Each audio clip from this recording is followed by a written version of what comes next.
Thank you, thank you, thank you. I was real efficient on the way over here. I was real pleased at how I got over here. I was able to kill 2 birds with 1 stone. Baby birds, cinder block, real ugly scene. And I know what I wanted to tell you. Earlier today, my friend posted online, she says, if anybody knows of any jobs of any kind, you let me know. And so nobody said anything. So eventually I said, I don't know, some people are dentists.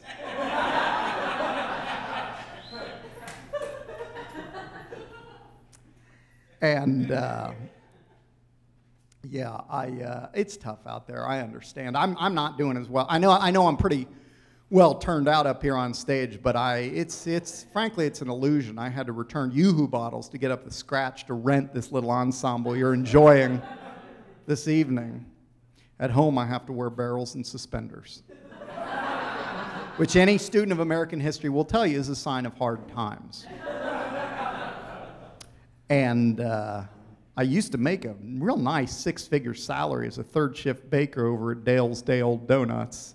And problem was 2 of those figures were to the right of the decimal point. So I got nothing. And that's why this job interview I was on last week was so important to me. Woman asked me how many words per minute I could type, and I looked at her and I said, well, Dolly Parton. And the books all say, call your job interviewer by name, and I didn't know her name specifically. So I said, well, I can type damn near 3,000 words per minute. They all have to be the word Can't be any spaces in between them. We laughed at that. I laughed at it. More in memory, I can see. More now, I can now more, in retrospect, me laughing. For both of us, really. But it was a good moment. And she does one of those icebreaker questions, she says, why don't you tell me something about yourself that's not on your resume, that we couldn't read on a resume? And I said, well, my shaman told me last week that my spirit animal is foghorn leghorn.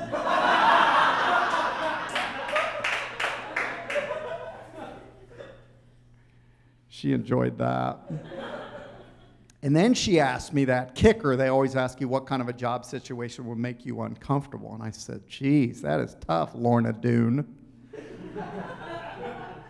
And I took my lunch break. I didn't want to get it wrong, and I took a whole hour and a half, because it was a working lunch. And I came back to the job interviewer table, and I said, a job situation would make me uncomfortable. If you put me in a really dimly lit workspace all day, and just in the periphery of my vision, you placed a single mannequin. Oh, that would drive me frippin' nuts. Because all day you just, yeah. And I kind of, in miming it, I kind of just did a little, and I just nicked her just barely, and it was just the smallest little trickle. I didn't think it was a big deal, but she had to get a Band-Aid, and felt like it was a tough moment for me. And then I was flustered, and she asked me if I had any hobbies. Well, I said, I don't know if I have hobbies. Some friends asked me to join a book club, but I was in a book club. You know, it was called college. I didn't do the reading then, so I don't know why I would now. And friends, I don't even know what their names were, frankly.